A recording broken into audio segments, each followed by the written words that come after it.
3, 2, 1, start.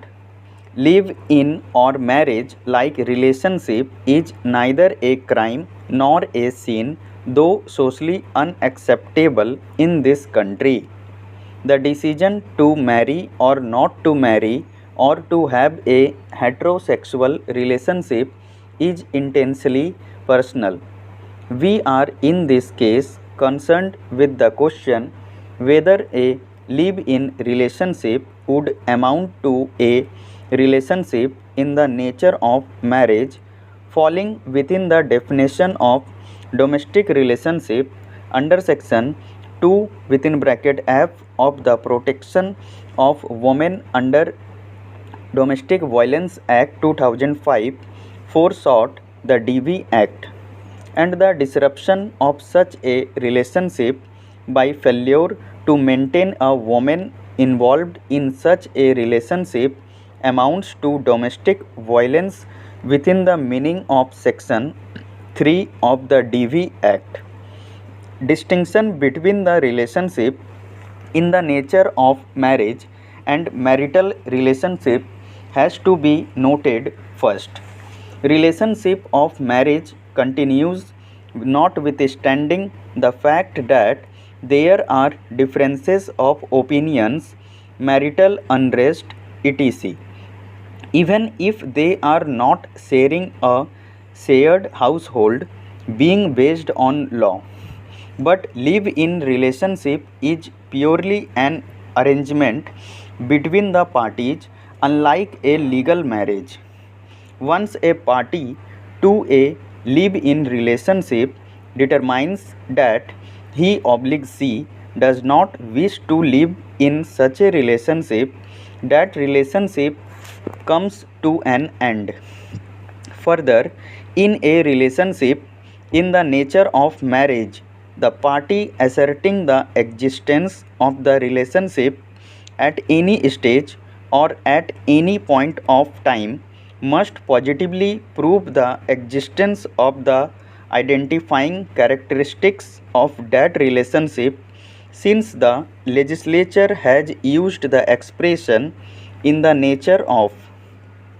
Live-in relationship as such, as already indicated, is a relationship which has not been socially accepted in India, unlike many other countries. In Lata Singh versus State of UP AIR 206 SC 2522, it was observed that a live-in relationship between two consenting adults of heterosexual sex does not amount to any offense, even though it may be perceived as immoral.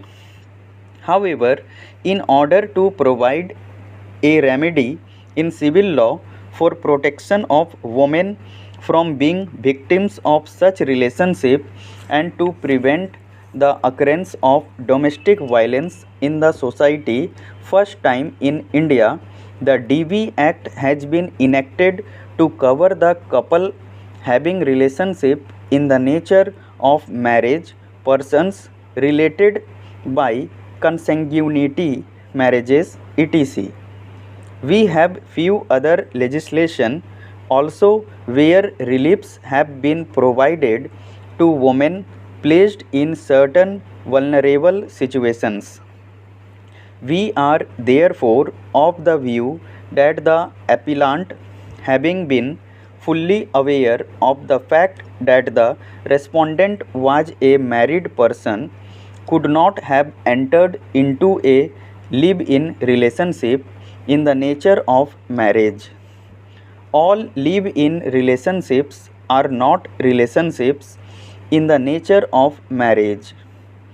Appellants and the respondents' relationship is therefore not a relationship in the nature of marriage, because it has no inherent or essential characteristic of a marriage, but a relationship other than in the nature of marriage, and the appellant's status is lower than the status of a wife, and that relationship would not fall within the definition of domestic relationship under section 2F of the DV Act.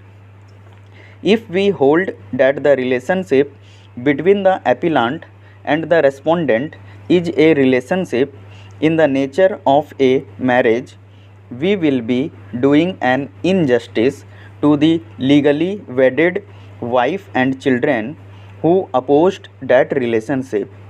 Consequently, any act, omission or commission or conduct of the respondent in connection with that type of relationship would not amount to domestic violence under section 3 of the DB Act.